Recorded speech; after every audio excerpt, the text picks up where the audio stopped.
Chelsea, because I mentioned Chelsea for Raphinha, but let me remind that Raheem Sterling is the priority target as a winger for Chelsea. The opening approach from Marina Granovskaya as part of Chelsea board was turned down by Manchester City, but now Marina left the club, and this is why for Todd Bowley things are going to be restarting the negotiations with Manchester City, with new people into the club. But this is the expectation internally at Chelsea, to make a new proposal for Raheem Sterling soon, also because they already discussed, I'm told, personal terms with Sterling. So Chelsea are already progressing on player side. Let's see what happens between the two clubs for Raheem Sterling, and let's see what happens with Matthijs de Ligt. Let me remind you that de Ligt, from what I'm told, together with Nathan Ake, and let's see what happens with Koundé, who is also on Barcelona list. But de Ligt is a top priority for Thomas Tuchel. Let's see if they will be able to find an agreement with Juventus or not. Fabrizio Romano, they're giving an update.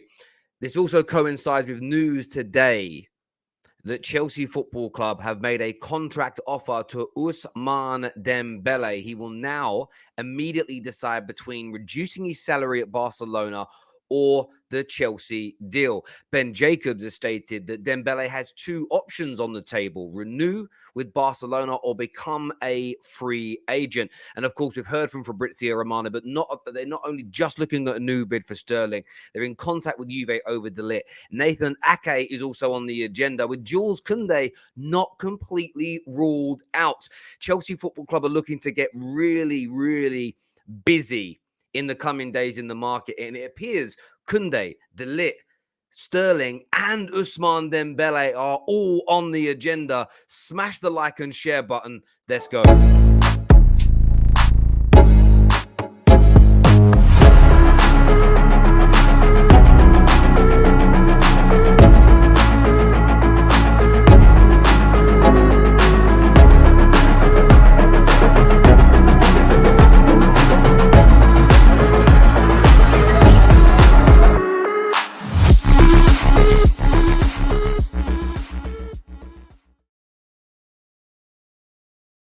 I think it's very important to remember and read the vast majority of the reports. There is nothing really credible that's been stated that says if Chelsea Football Club sign Raheem Sterling, they will not try and sign Ousmane Dembele.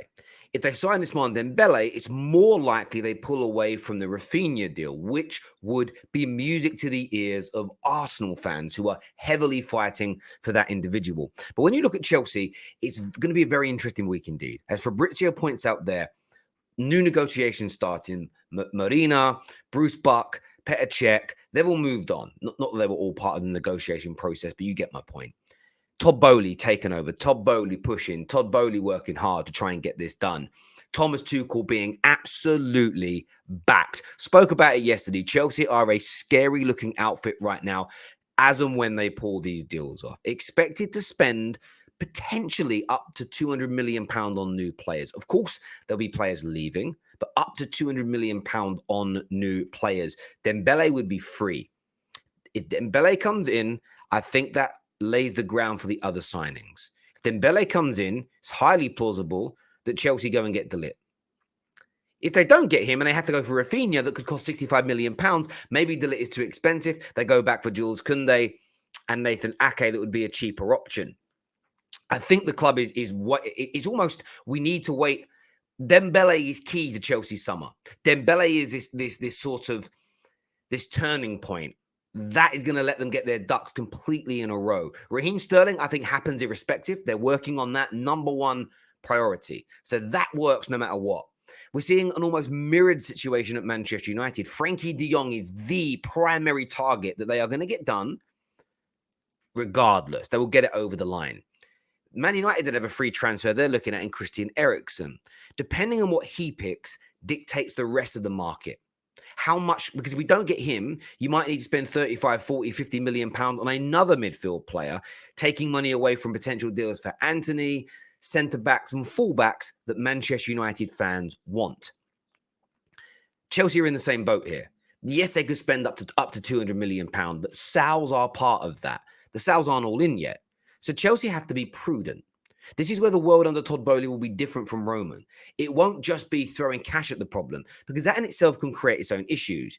You can end up with a squad full of 2 or 3 deadwood that aren't wanted, not playing, that become a bit of a problem.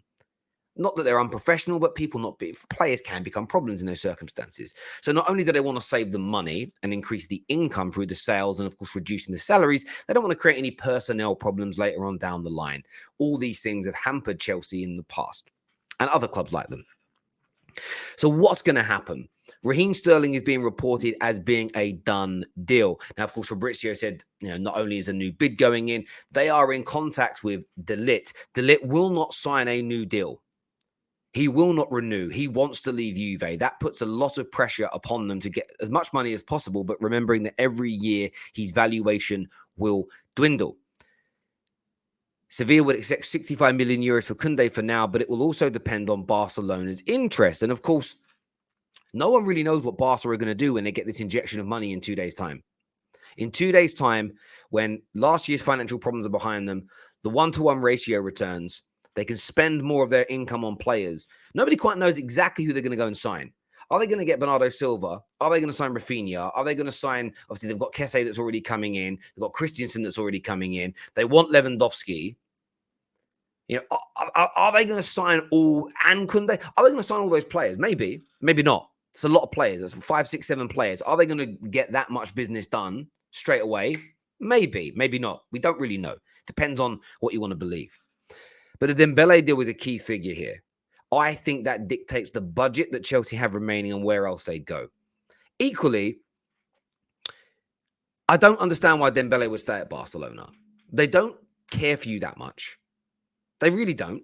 They don't care for you that much. They want to reduce your salary for you to stay.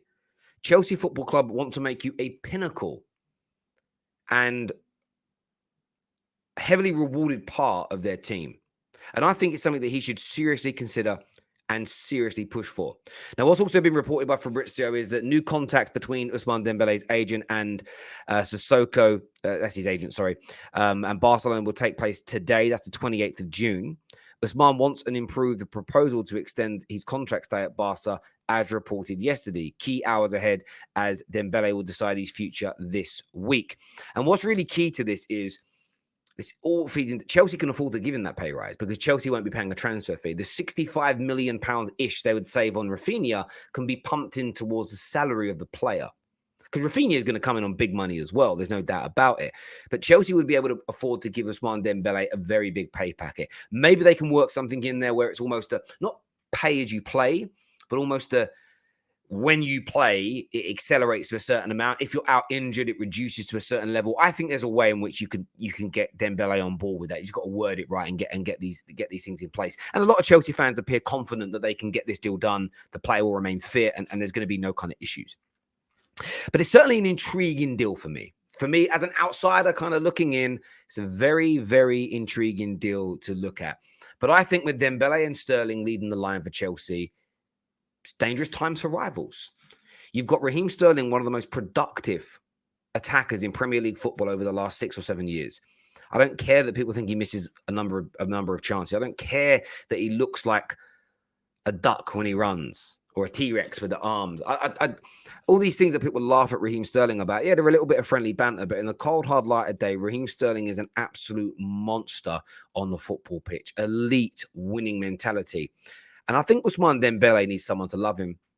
I think he needs somebody. I get the worry about the injuries. I understand that. It's a fair criticism. But I think he needs a manager and a club to love him. A club to really get behind him and say, Ousmane, we know how good you are. Tuchel's spoken about this guy as the best player he's managed, technically.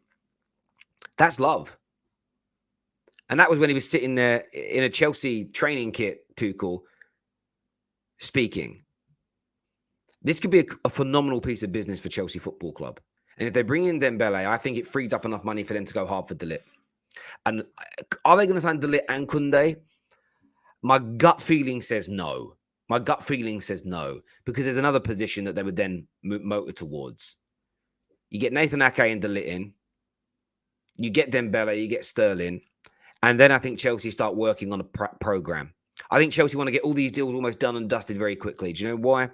Because then the real summer saga is going to start. That's when they start the fight for Declan Rice. And you look at the situation and think, well, okay, but they want 150 million. I think that could be negotiated down to 100 million fairly simplistically. On top of that, because you get Declan Rice to start pushing to leave. And then you maybe use Broja. You maybe then use Broja and say, okay, I know people wanting to have an opportunity and a chance, but Declan Rice is too good an opportunity to pass up. If you put Demebele and Sterling into this attacking line, if you put the lit into the back with Silva, with a bit of backup from Nathan Ake, you throw Declan Rice into midfield. The upgrade for Chelsea compared to last season is night and day. And of course, there's players that can help balance the money here. Werner is being looked at as being used as a make weight. Broja can be used as a make weight, whether it's part of the direct deal or separate sales. N'Golo Kante is someone that might be moved on. Jorginho might be moved on. He'd get you some good money. And I think that, Chelsea are in a position to move 3 or 4 players on where they could you're easily going to get, 30 million? 20 to 30 million for Werner. Easy, without a shadow of a doubt. What does Jorginho get you? I'm not even sure how long he's got left of the deal. He's got to pick you 40, 50 million. This guy's third in the Ballon d'Or. Like, you use that to your advantage, right? You get money for him. There are players in this Chelsea squad that can raise the funds. But it's certainly going to be intriguing. Contract offer made to Ousmane Dembele. Sterling, new bid on the way. De Ligt, new bid on the way. Nathan Ake talks of happening as well. Sevilla still want Chelsea to buy Jules Koundé. It's going to be a mad and massive week for Chelsea Football Club. I want your thoughts. I want your feelings. Smash that like button and we'll see you all soon. Take care. Goodbye. God bless.